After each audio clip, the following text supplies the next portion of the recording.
Welcome to this explainer. Look, if you've ever felt completely overwhelmed by a massive syllabus, brutal exam schedules, or honestly just the sheer crushing pressure of college life, you are in the exact right place today. We're going to take 25 incredibly powerful, kind of abstract mental models and translate them into the ultimate, highly practical campus cheat code. We're talking about decoding exactly how you can ace your classes, stand out from the crowd, and build a massive advantage for your future. And the best part? We're going to do it all without you burning out in the process. Okay, let's dive into this. Now, to avoid total cognitive overload, we've organized these 25 essential rules into a simple agenda featuring 5 pillars of student mastery. We've got 1. Master your student mindset. 2. Optimize time and energy. 3. Build unbreakable study systems. 4. Make smarter life decisions. And finally, 5. Multiply your academic impact. So starting with pillar number 1, master your student mindset, which is all about your internal foundations. You know, before you can ever hope to manage external deadlines, you absolutely have to build an unbreakable internal foundation. Think about the average student for a second. They usually panic over bad grades, right? They let a single C- totally define their self-worth. But a strategic student, they rely on a growth mindset. They view that failure purely as information, not their identity. They also ruthlessly apply the circle of control. So instead of complaining about a professor's insanely harsh grading curve, they focus purely on their own prep. They build identity-based habits, literally telling themselves, I am a learner, rather than just, I need to pass this test. Plus, they take the time to truly know themselves, mapping out their unique strengths so they can choose paths that actually fit their temperament, instead of just blindly following the crowd. And finally, there's anti-fragility. Now, what's really interesting about this slide is how anti-fragility totally redefines a bad day on campus. It means that a bombed midterm shouldn't just be something you barely survive. If you're anti-fragile, that terrible grade is the exact stressor and feedback mechanism you use to adjust your study habits, go to office hours, and ultimately make the final exam feel effortless. You don't just bounce back, you bounce back better. Moving on to pillar 2, optimize time and energy, focusing on resource management. Now we're shifting our focus from your internal mindset to the absolute most scarce and precious resource on any college campus, your time. Let's translate some high-level corporate concepts into actual campus realities. Take opportunity cost. Listen, every single yes to a Thursday night out is an automatic no to your Friday morning focus. It's just a fact. Then we have diminishing returns. If you've been staring at a laptop for 6 hours fueled by nothing but instant coffee, that 7th hour is practically useless. You gotta know when to close the book. We also have the scarcity of time. I mean, money can be earned back, but a wasted semester, it's gone. Protect your calendar aggressively. And perhaps my absolute favorite, the margin of safety. In college, this simply means you don't rely on your dorm's famously spotty Wi-Fi at 11:59 p.m. to submit a paper that's due at midnight. Just give yourself a buffer. And this brilliantly illustrates the Pareto principle, or the 80-20 rule, directly applied to your GPA. See, a massive 80% of your results and grades actually come from just a tiny 20% slice of highly focused effort. Highlighting textbooks with 3 different neon markers for hours on end, yeah, that's incredibly low yield. Engaging in distraction-free deep work and doing past exam papers, that is the 20% that actually moves the needle. Find those specific actions and double down on them. Okay, pillar number 3, build unbreakable study systems. This is all about daily execution. Let's be real, motivation is fleeting. One day you have it, the next you don't. But systems are reliable. That universal panic of a 3 a.m. cram session is just a terrible strategy compared to relying on automated study systems. Think about the compound effect for a second.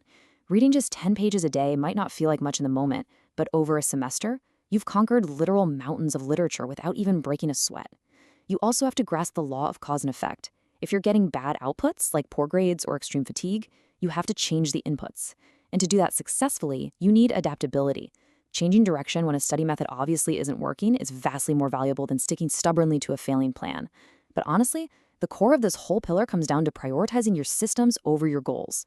So the crucial point is that the average student relies on a pretty vague goal, like, I want to get an A in chemistry. The problem? A goal only tells you where you want to go. It literally gives you zero information on how to get there. The strategic student, on the other hand, builds a system. I will do 5 practice problems every single morning.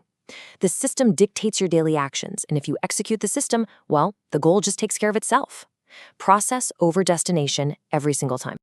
Which actually leads us to a rather surprising question. How do I guarantee I completely fail this semester? Now, why in the world would we even ask this? Well, this is the mental model of inversion. Instead of agonizing over how do I succeed, you literally flip the problem upside down. You ask what would cause total catastrophic failure. Let's move to this next one and see how this builds. If you wanted to guarantee failure, you would follow these exact steps. Step 1, skip all your lectures.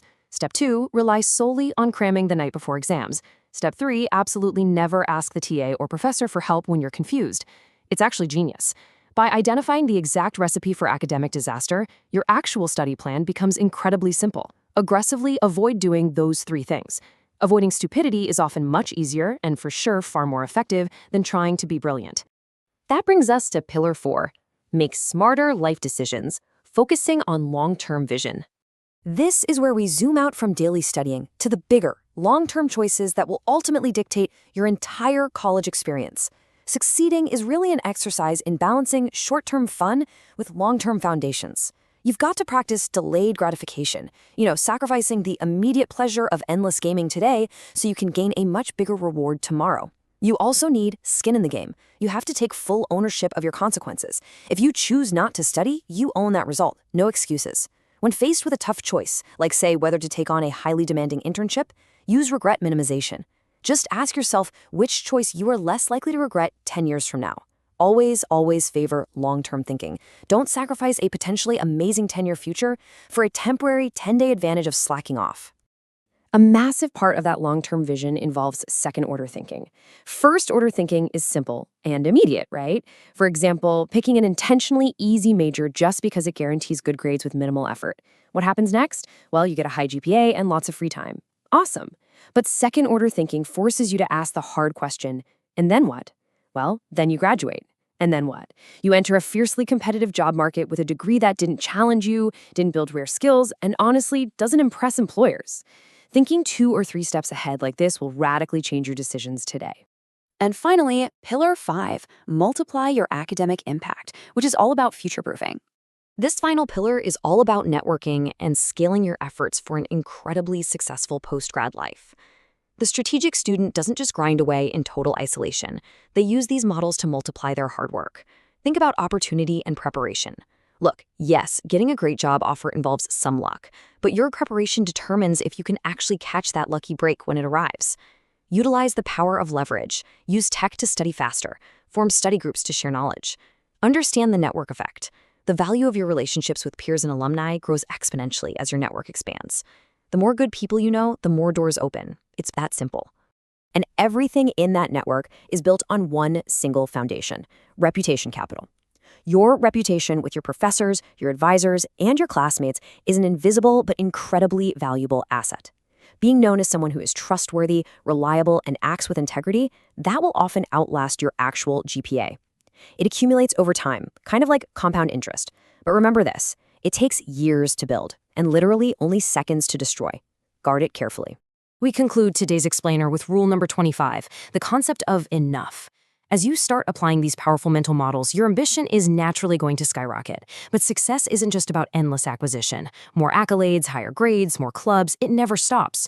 So I want to leave you with this final thought to ponder. How do you plan to balance your intense academic ambition with the wisdom of knowing what is enough, ensuring that in your relentless pursuit of a perfect resume, you don't sacrifice your mental health and well-being along the way?